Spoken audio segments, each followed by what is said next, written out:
Good morning. I just really am encouraged by that song. I guess I just leave the challenge of, in this last week, what have we done to make it easier for those behind? And the week going forward, let's just put some intentional effort into making that road easier. And I just was thinking in the last couple of days, just a theme of Encourage Men this year, designed for connection. And I just, over the years of Encourage Men, I just feel so strongly that one of the strengths of Encourage Men is all the different Anabaptist churches that are represented in Encourage Men. It's not one group, it's all the different Anabaptists. I just think there's a lot of strength to that. I was just thinking again this morning as people were filing in, it isn't like we had one church group sitting here, one here, one here. It was blended together. It was connected. And I just really would promote the idea with church leaders. We even put it in our brochure. It's our desire and goal to work with the local church, to be a healthy resource for your men, and to support you as you shepherd the church of God. I was wondering if I could just get a raise of hands of church leadership ordained, if there's ministers, deacons, bishops. If I could just get a quick raise of hands. I just want to thank you on behalf of Encourage Men. That's encouraging to us. We need that support from our church leaderships, and I really appreciate you investing the time and being here. I know your weeks fill up. There's a lot of other things with church work and conferences, funerals, things like that come up, but you took the time to come out here at Encourage Men, and that alone is very encouraging. And also just realizing that we all are men, and we need these teachings, no matter what our position is. So thank you each for being here. One small change of announcement, group number 10 in the basement. You normally were straight back the hall. You're now going to hang a left up the stairs, and you'll be in there. It's going to be a little easier to have the group in there. Chairs, I think the chairs are a little bigger. Is that right, Nelson? Okay. So that was one of the minor changes. So we have Frank Reed with us here today again, and looking forward to seeing what he has to say. You can come forward.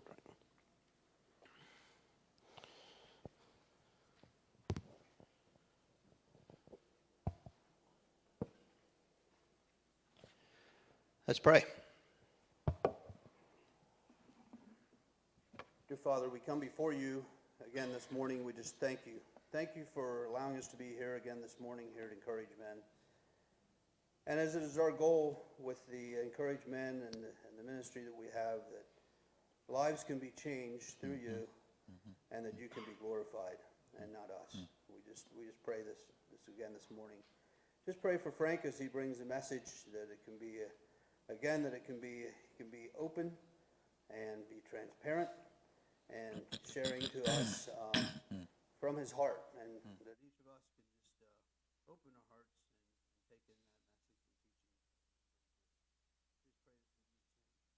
Amen. Okay, thank you, Bruno. Well, good morning, everyone. And I was thinking about Ephesians 4, where the Bible talks about the church leaders, and it talks about apostles and prophets and evangelists and pastors and teachers.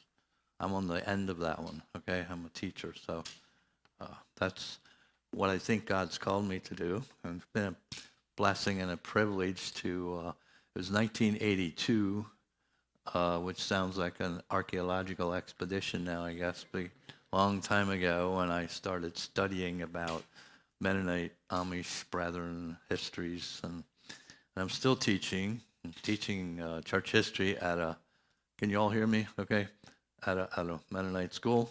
I have the upper grades, and yesterday I made photocopies of pages out of the complete writings of Menno Simons, which is about 1,000 pages. I'm handing that out and asking them to write 3 paragraphs about the pages that I gave to them. So they have to read them, and they're due tomorrow. They didn't act real happy about this. You know, do you remember school days? Anybody?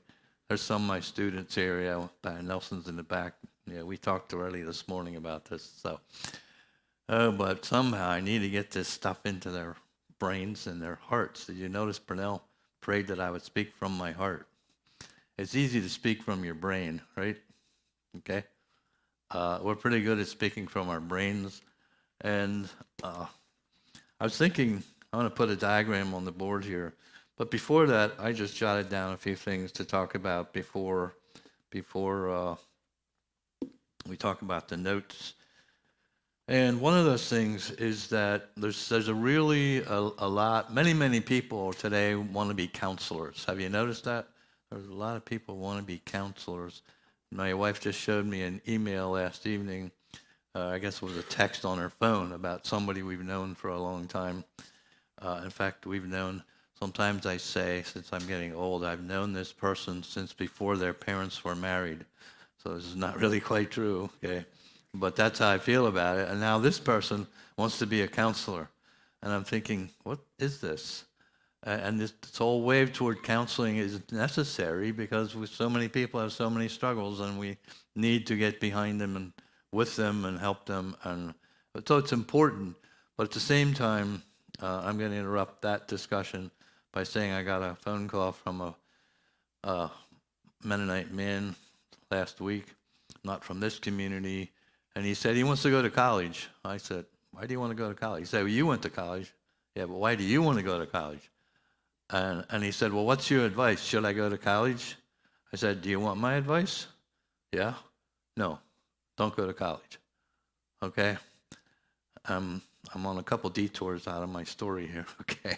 But 1900 is sort of a round number when the Mennonite and Brethren churches decided to start colleges. And we had no idea what we were doing. Every one of those colleges went liberal, away from God. Why?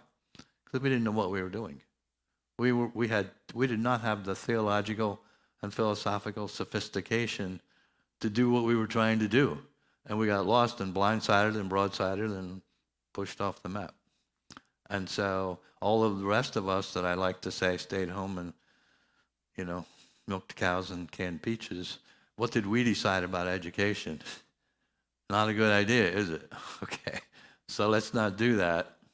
It doesn't mean education is wrong, but we are not people who are geared to do this kind of stuff. And all this attraction into counseling, it's mostly, and I'm going to get in trouble here a little bit, I see too many times that it's people who are struggling, and now they want to go and get some counseling training and study psychology and come back and tell everybody how the world works.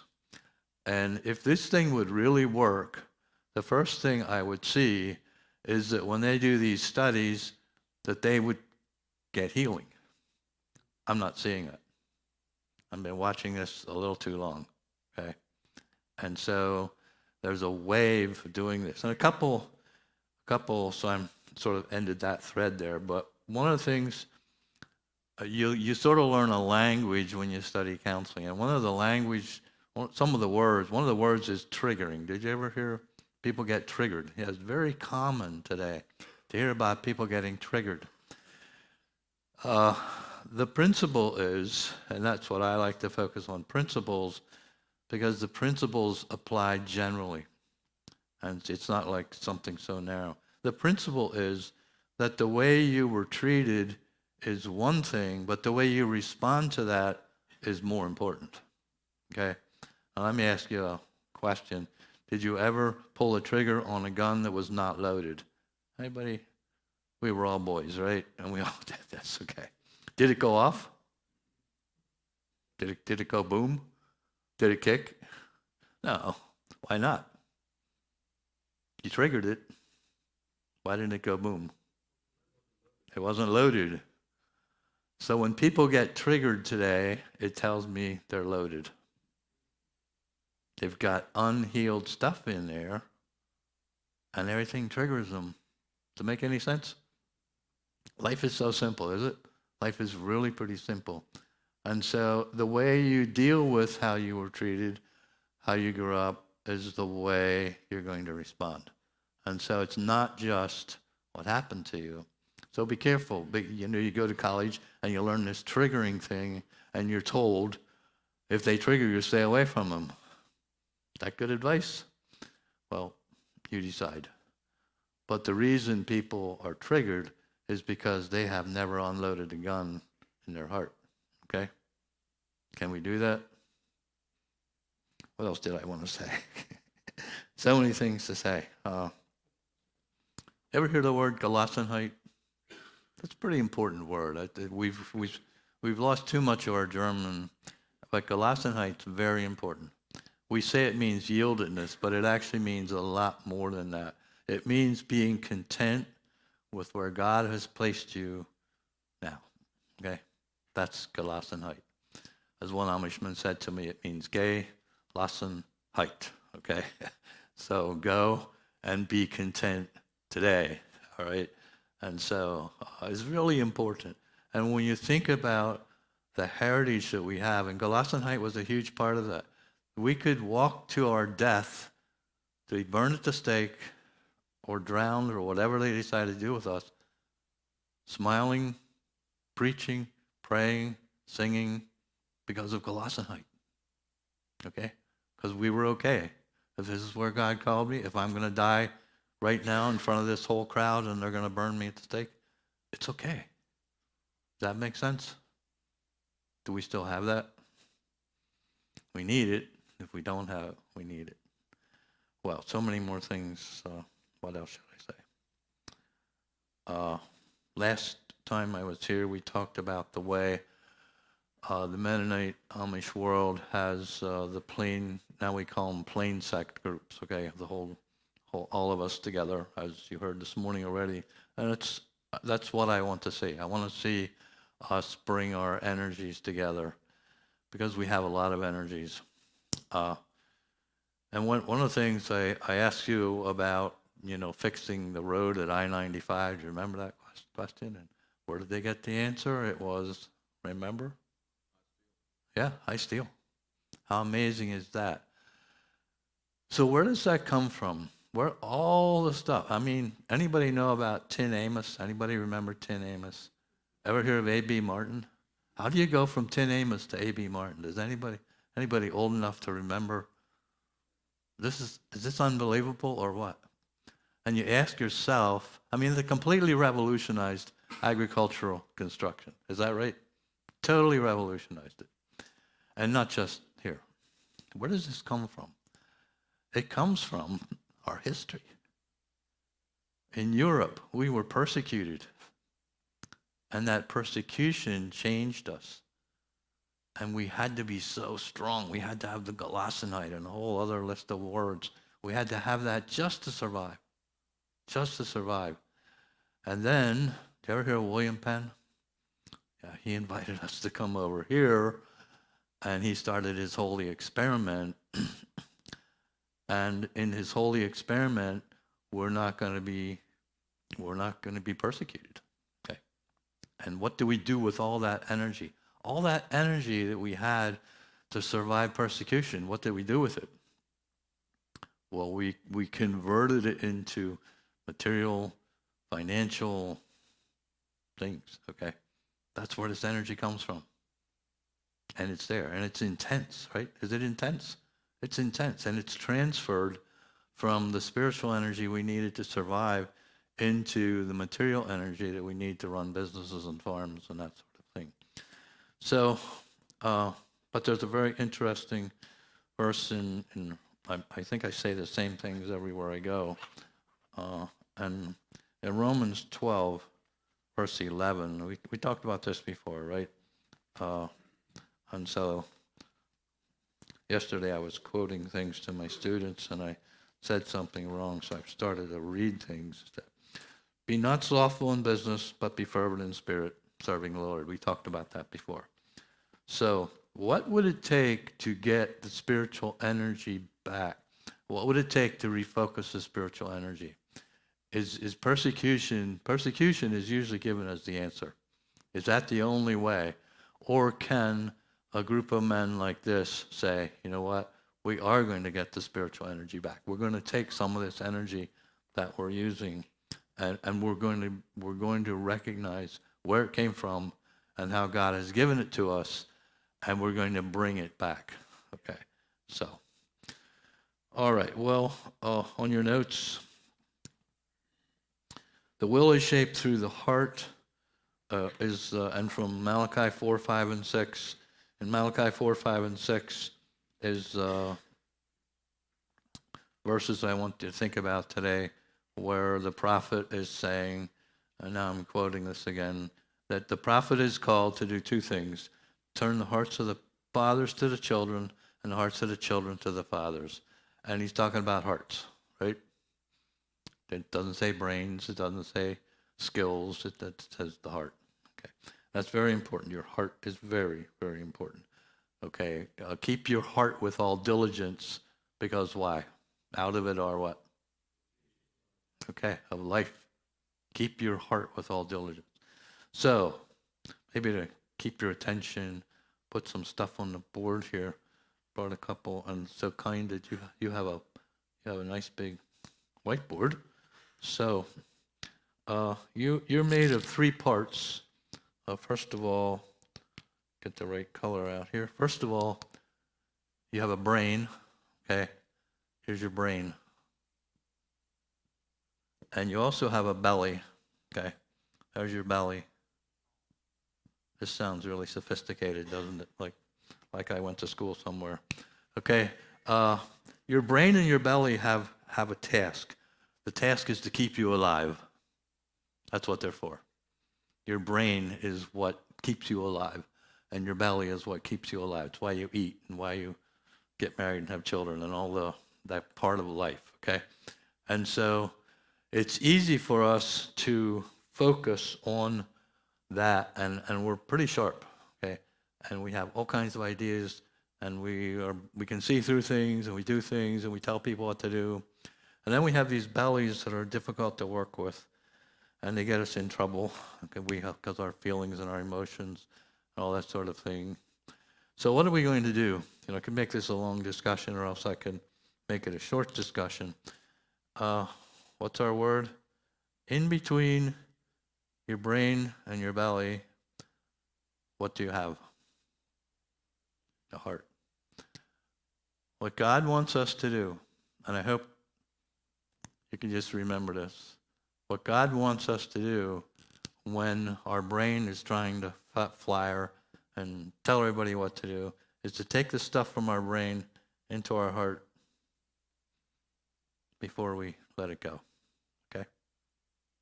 And if your brain tells you things that your heart doesn't agree with, are you going to listen to your brain, or are you going to listen to your heart? And if your heart is connected with God, the heart is in the Bible many, many times, okay? You can tell that. And your belly, we get all kinds of things that we want to do with our lusts and our bellies. And so when you get those things happening, take them to your heart and ask your heart what you should do, okay? And if you keep your heart close to God, this will be a way that I think we can all go home now, right? If we practice this, can that help? Do you ever see things on your phone that maybe are not really good to see? That ever happen? Or on your computer? Or what do you do then? And if you keep your heart close to God, the rest of us, it gets a little hard to control sometimes, but if you allow your heart to control you, because your heart's close to God, not just because your heart has some longing to go who knows where, it's very, very important. Then in the second paragraph on your notes, C.S. Lewis, I don't know if you read C.S. Lewis, and I'm not telling you should, I'm willing to do the studies and try and sort the junk and bring you the good stuff and let the junk behind. But Lewis is somebody who says, without trained emotions, the mind is powerless against your belly. I hear people saying, I really have to get more discipline so I don't do things I don't want to do and shouldn't do. You ever hear this? And they're trying to let their brain control their belly. It won't work. And Lewis noted this years and years. He's been dead a long time. He said, it doesn't work. You can't do that. Your brain is not powerful enough to tell your belly what to do. Your belly's going to tell your brain what to do. Okay? Unless you have a heart that's trained to follow God. Okay? And if you do, when you get ideas in your brain or feelings in your belly, if you will continue to take those things to your heart is going to tell you yes or no. And you keep your mind in the scripture, you keep your mind in God, and then you follow your heart. And following your heart is not a good idea if it's just your heart, okay? It needs to be your heart directed by God. Well, so many things to say. In Malachi 4, 5, and 6, and I think this is in terms of raising children, whether they are trained or whether they get angry, and whether you are authoritative or authoritarian. Authoritative means that your word means what it says. Your dad, you're the big brother, you're the teacher, the preacher, or deacon, whoever, and you are there to turn the hearts of the fathers to the children. We must have the hearts of the fathers and the children together. You know, people who it's not that way. And this is why all this counseling is going on, because we're not connected, and that's your theme this year, right? We're not connected, and the connection is also inside of you, because this is the connection that you need inside of you. So you need to be connected with God. You need to be connected with other people. You need to be connected with yourself, so you know how to operate with yourself. Okay, and so we turn the hearts of the fathers to the children, and that's the easy part. The difficult part is turning the hearts of the children to the fathers. And those are the things that we run into with counseling, because here's a child, and this child is 15 or 25 or 55, and they're not connected to their father. And now we're trying to help this person get connected to their father. Maybe the father's gone. Maybe the father was terrible. But if we don't make these connections, and as an adult, you have to acknowledge we don't get together to blame our dads.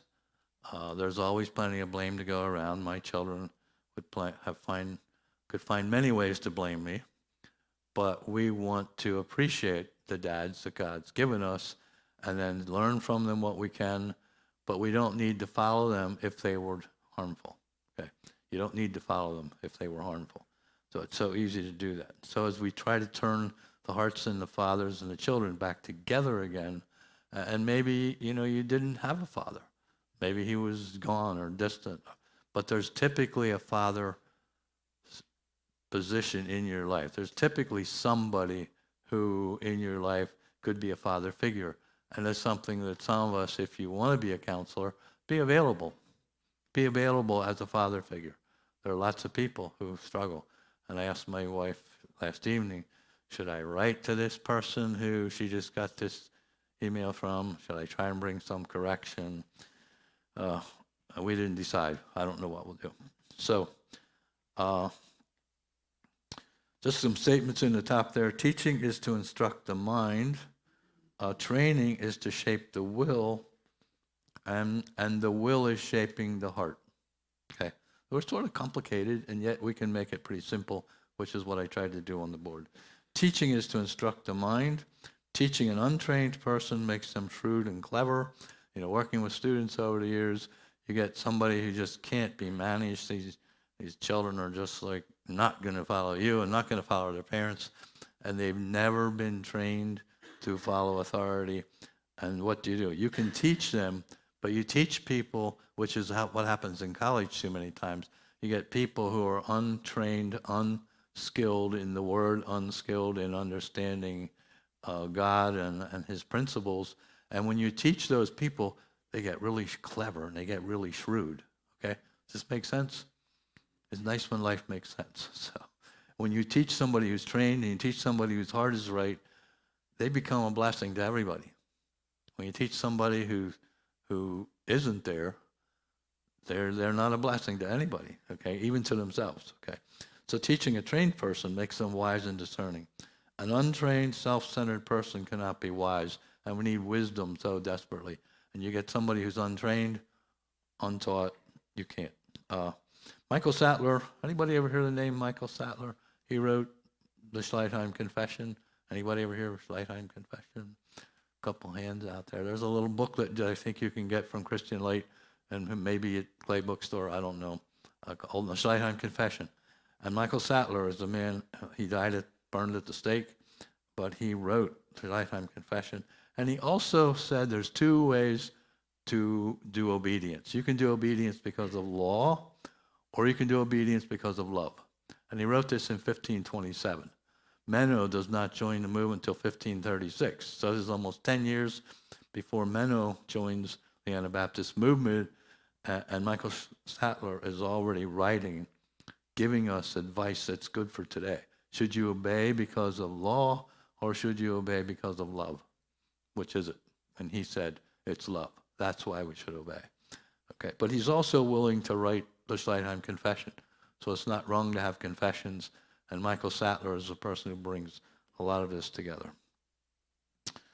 Okay, on the second paragraph then, we tend to, if we're dealing out of our brain and out of our belly, that's survival.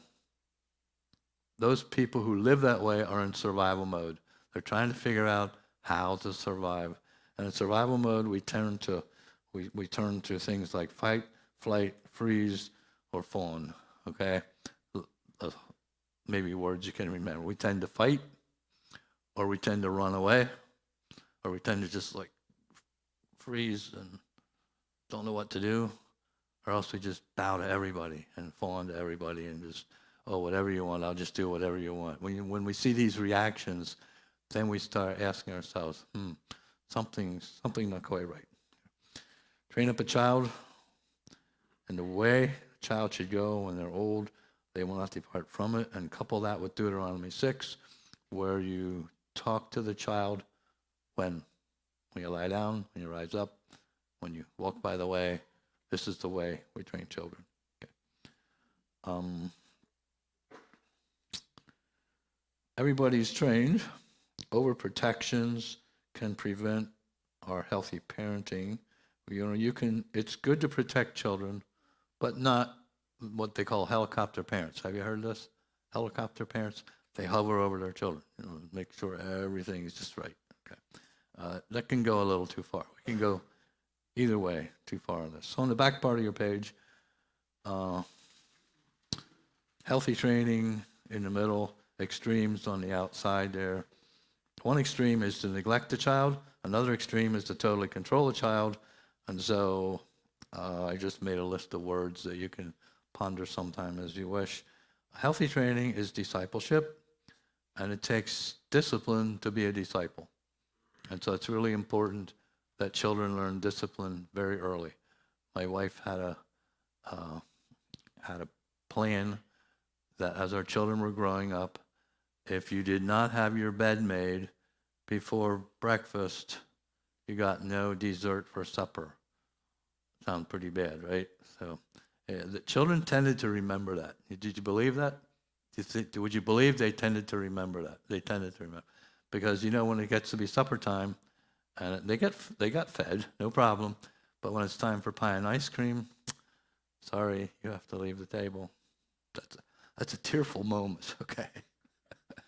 And the next morning, do you think they made their bed? And so my wife was pretty strict about that. She grew up in a strict home with good parents. Not overly strict, but, there are some things you can do. There are people that are 60 years old and don't make the bed, okay? I'm not, no raising hands or looking at people or anything like that, okay? So healthy training is like accepting the child. Resilience means the child is strong and can bounce back from problems. Responsibility. Children should be given responsibility. I think I told you about our 4-year-old grandson, did I? He pushes a broom. We have different broom sizes, the big ones and little ones, and he wants a big one, right? He doesn't even have enough traction on the floor to push the thing, But he just loves it, and it's amazing. Accountability. What were you doing last evening? Who were you with? Anybody Anybody remember leaving home and going with some friends maybe the first time and your parents said, "Vergesst nicht, wer du bist"? Anybody? Anybody remember those? Okay. Remember who you are. Don't forget who you are. That's accountability, you know. I know it's pretty tough the first time a child leaves home, right, and goes away with some friends, and it's important. That's accountability. Just don't forget. Remember who you are. Value. Every child has value. Got to make sure we value the children and significance. Approachable. Can you talk to them? Preparing for a message on Sunday, I'm talking about the Apostle Paul in Philippians 4, and he's so gentle. He's so very gentle. But at the same time, he told Peter to his face, he called him down to his face in Galatians, okay? I confronted Peter to his face. And, was Peter approachable? And Paul was telling him, look, what you're doing is wrong. But when you get to Peter's writing, he talks about our beloved brother Paul. Now, if somebody called you down and somebody confronted you to your face, would you call him your beloved brother? And so, we could have had a church split that early in Christianity, but it didn't happen. Because Paul needed to talk, English sometimes we say, talk to him clearly. Okay, Paul, what are you saying to Peter? Well, Peter's wrong, and I'm telling him he's wrong. Okay, so when we get to Peter's writing, he says, our beloved brother Paul, who wrote things in which are some things hard to be understood. You remember reading this? Okay, which those who are unlearned and unstable do rest to their destruction. And so Peter is recognizing that Paul needed to talk to him. And can we do that? Can we train our children to be approachable? Can they be told, look, what you're doing not working so well? Would you consider maybe you should do something a little different? Respectful. Respect is just so huge. We have some neighbors who are not respectful. They walk across other neighbors' lawn.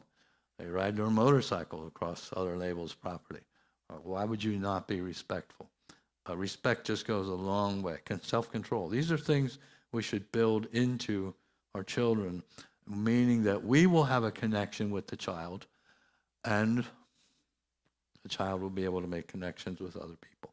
Self-control, selflessness, gratefulness, vulnerability, developing capacities in their life, being secure, being empathetic. That means being able to feel what other people are struggling with.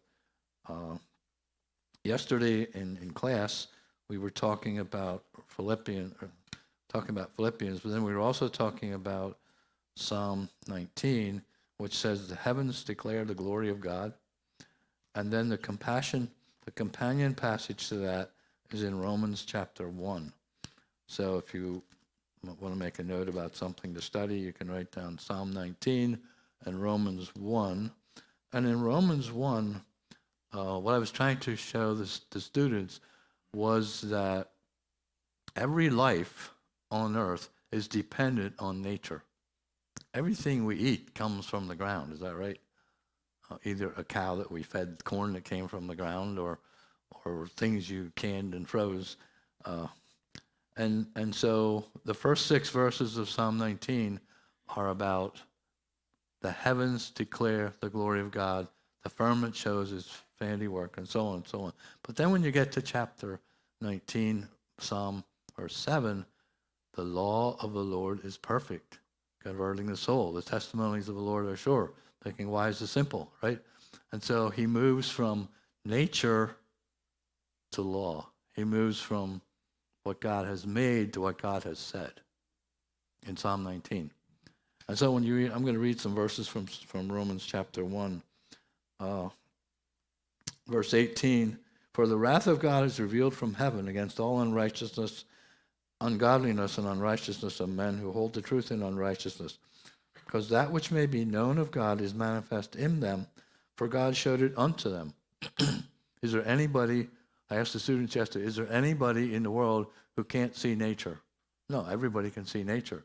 Well, what are you supposed to do that? In verse 20, Romans 1, for the invisible things of him, from the creation of the world are clearly seen, being understood by the things that are made, even his eternal power and Godhead, so they're without excuse.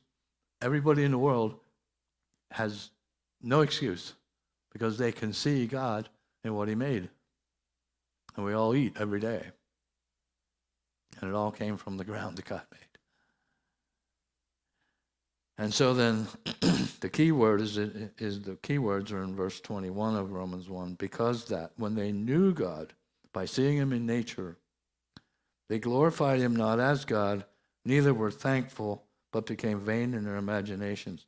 Our people and their foolish heart is darkened. We're back to the heart again, okay? A foolish heart can be darkened, and then we can't function. So is our world kind of out of control, do you think, relative to these things? When people are born, we're not sure if they're boys or girls, right? Is that pretty complicated? Well, right now the government's trying to decide when do you know if you're a boy or a girl? Is that, I don't think we have to talk about that. But in verse 21, there's two things that God's asking, because that when they knew God, they glorified him not as God, neither were thankful. There's only two things God's asking people in the world to do. First of all, to glorify him as God and be thankful. That's it. Recognize there's a creator that made all this stuff and thank him for it. How simple can life get? That's how simple life is. And are we good at doing that? Well, these are the things we need to communicate to our children so that there's a connection between us and them. And so, well, I will open this up to questions, discussion, before you go to your small groups. Anyone? Yes, sir. The alternative to counseling, well, I'm not opposed to all counseling. It's just that I see so much of it go awry, and I see so many of the people who are drawn into it are so many times not very capable. And where to get training today? I wouldn't know where to tell you to get training. I don't know. I would tell you some books to read, okay? But where to get training today? And counseling went from Phil Haven farm. Anybody old enough to remember when the Mennonite Church bought a little farm over in Lebanon County? A couple of us remember that. Well, if people struggle, they could go there. It's a quiet place. Things will go well. There were boys who were in CPS camp and 1W service and worked in hospitals and realized, oh, we could bring some of those things into the plain groups. And so started this little farm, okay? Well, now it's an industry, right? Everywhere you look, there's another counselor. I really think learning the principles of the Bible is the answer, and trying to learn general principles like if you pull the trigger and the gun's not loaded, it won't go boom, okay? That's not complicated. Is that something you can remember? Is the stuff on the board something you can remember? Can you remember those things? You don't have to say yes, but hopefully if we can reduce life to its basic principles, and we just read in Romans 1, recognize God as God, and thank him. Pretty basic. The other thing is we need each other. And sometimes you just need a friend. I talked to one of the counselors who started the Mennonite counseling system years ago, and I said, so tell me, what impresses you? He said, what impresses me is that people wait for 3 months for an appointment with me because I'm so busy, and halfway through that appointment, they say, why didn't somebody else listen to me? All you're doing is listening to me. Okay? Duh. Sometimes we just need somebody to listen to us. And marriage, I'm good at giving long answers to short questions, but I'll try to stop this. Marriage, I'm speaking at a wedding the next weekend, and what I want to tell these people is marriage is something that God has designed to heal you. If two people come together and they accept each other 100% of the time, they'll find healing. Can I say it again? If two people come together get married, and accept each other 100%, 100% of the time, they'll find healing. And God, this is God's design. Usually in a marriage, somebody does something dumb, probably you. I like to go hunting, and so we were just married, and we were at a store, and I saw they had electric socks. I thought, oh, that would keep my feet warm. So I spent some money we didn't have on electric socks, My wife has never forgotten this. Dummkopf, what are you thinking? Okay, other questions? She's forgiven me about that. Yes, sir.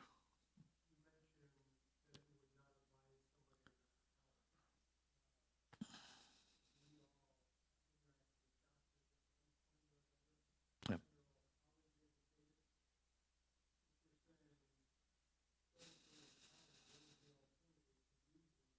Mhm. I'm not saying don't go to college, but when people ask me if they should, I usually say no. Okay. Now, if you know that you want to be a physician, okay, you're going to have to go to college. And I have a good friend who just graduated from medical school, and he went to a Mennonite high school. Then he went to a secular university. Then he went to a med school. Okay. Our oldest daughter did things like that, and she had to go to college to get what she's doing. Okay, she works in pharmaceutical industry, and she still wears a veil, and they fly her around the world. But she had a tough dad. She wanted to go to college, and I said, okay, you're going to live at home. You're not going to live in a dorm, and you're going to pay your own way. Okay, you live home free, and you're going to pay your way through, all the way through. And she worked very hard. So it can be done. But if you don't, one of my friends who's a physician, he said, if you don't know, don't go. Okay. The most common topic people study at college is undecided. You must go to college, even if you don't know what you want to study. Okay. So go, and you're undecided, and then you'll find your way. Even if the joke is underwater basket weaving. Like, what are you doing here? No. I shouldn't tell you college jokes. Okay, some of us need to do this, okay? But other questions, comments? Yes, in the back.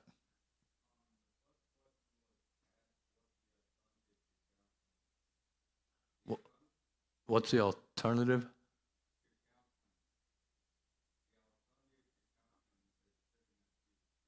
Okay. The alternative to counseling is sitting at Jesus' feet. It truly is amazing. I don't know what you know about what the whole Mennonite world thinks about counseling in college and all of that, but there are groups that meet like this and tell everybody that, don't even read the books, okay?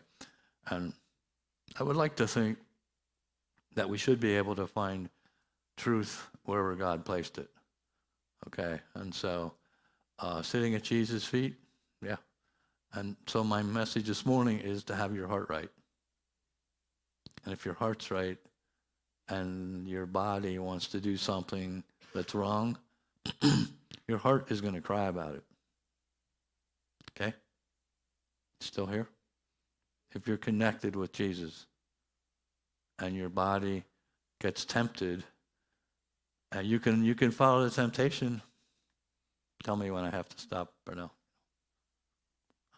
Okay. And so when your brain or your belly want to do things, you must keep your heart sitting at the feet of Jesus, and your heart will stop you. It happens to me. I get this impulse, and my heart says, no, no, no, no, no, no, no, no, no. Can I listen? Or do I push past it? No, I'm going to do this. Yes, see you.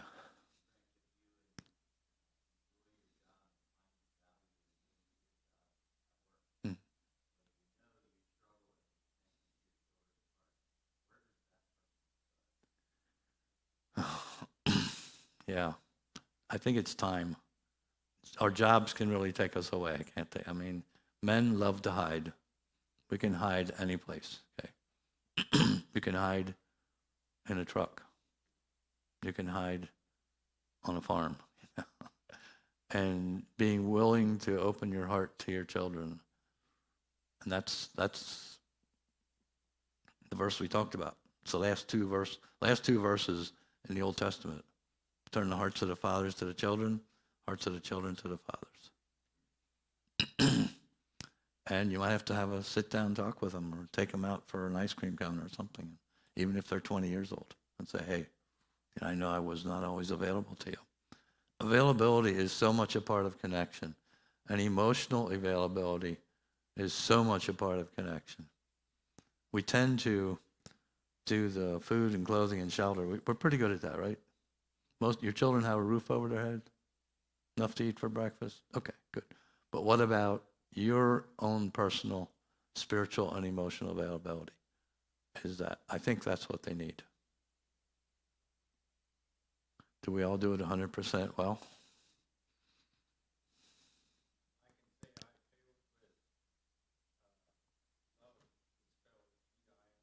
Okay. Mm-hmm. But love is spelled time. Yeah. So there's always urgent things that are pushing us, right?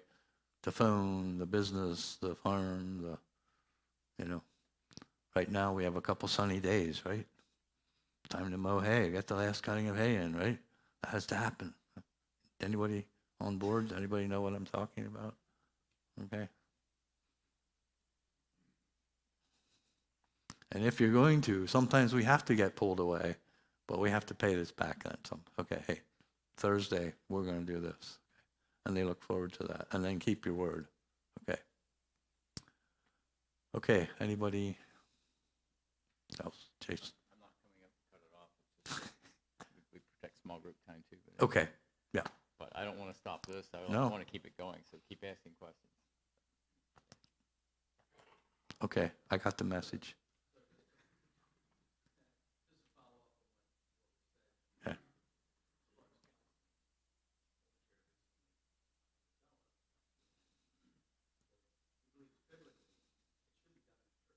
Okay.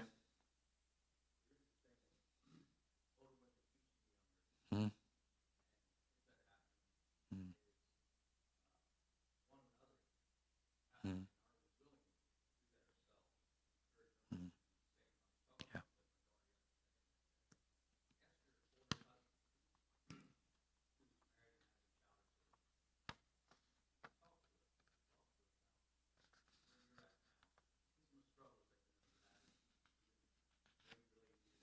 Mm. Yeah. Okay. All right.